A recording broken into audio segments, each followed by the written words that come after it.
আমি তো শুরু করছিলাম ছবি আঁকা, কিন্তু পাশাপাশি দেখলাম যে যে না, ছবি আঁকা ছাড়া অনেক কাজ আছে। এই প্রকৃতির অনেক সৌন্দর্য আছে যেটা আমরা দেখি, ভাবি, বুঝি, কিন্তু আমরা এটা কখনো একসাথে জড়ো করি না। আর এইটা হচ্ছে যে আমার কুটির শিল্প প্রথম আমার ভাব মনে হলো সুন্দর তো আমাদের মনে দেখার ব্যাপার, তারপর তো প্রকাশ করা।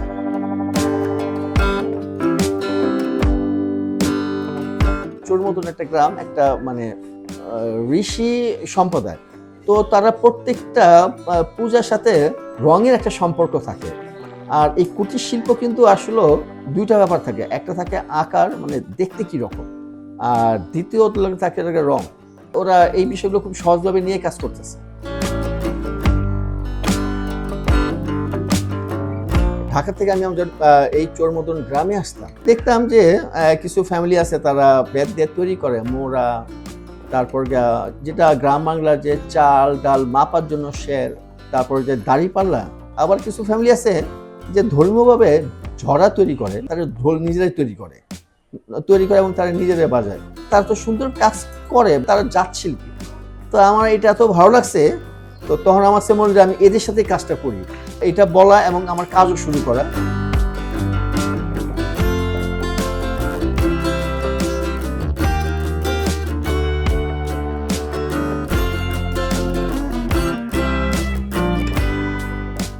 আমাদের একটা ব্র্যান্ডিং আছে বাংলা আর্ট, যেটা কি নেদারল্যান্ডে এই নামে আর কি আমার এই প্রোডাক্টগুলো সেল হয়।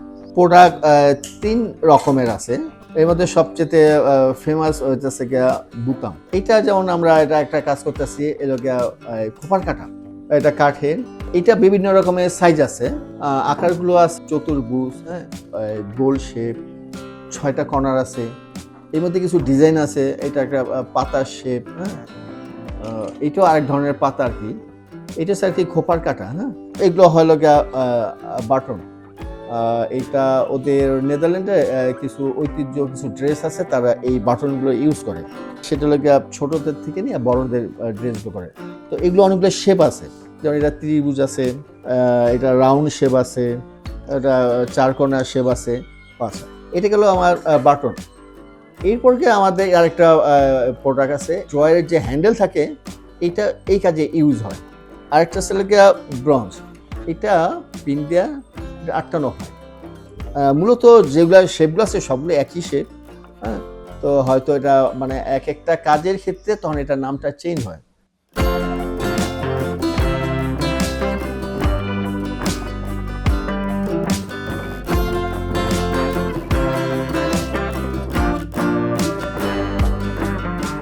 ছোটবেলা থেকে কাজটা করি, তো এখানে এসে দেখি অযোধ্যা কাজ করে, একটু ভালো লাগে তাই করি। টাকা ইনকামও হয়, যদি আমার নিজের জন্য খরচ করতে পারি, ছেলে মেয়ের জন্য একটু খরচ করতে পারি।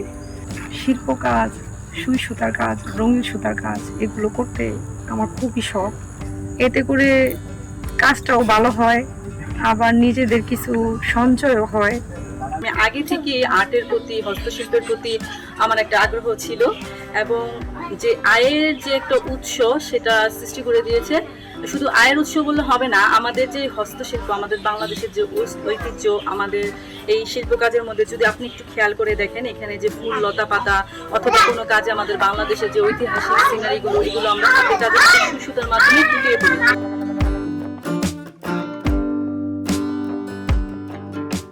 এই প্রোডাক্টগুলো আমি দিলাম হলো নেদারল্যান্ডে আমস্টারডামে। তারা এটা অনেক প্রশংসা করতেছে এবং তারা বলতেছে যে তাদের আরও লাগবে। সেই কারণে যারা কাজ করে এটা সংখ্যা বাড়তেছে। এখন আমার চিন্তা হচ্ছে যে আমি এই পুরো গ্রামটাই আমরা এই কাজ করব, এবং একটা সময় আমরা এটা শুধু নেদারল্যান্ডটা অনেক জায়গায় আমরা এই মালগুলো পাঠাবো।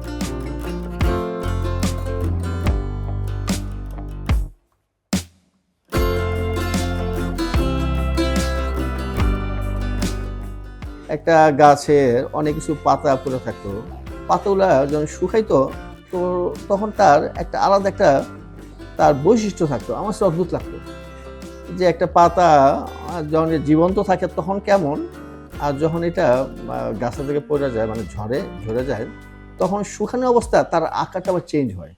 আমার ছবি আঁকা জীবনের তো বাপা থেকে শুরু, আমরা একে অপরকে গিফট করতাম। তো হঠাৎ করে একটা শামুক দেখলাম যে অনেক আগেই মারা গেছে, তোর যে খোলসটা আমার শেপটা খুব ভালো লাগছে।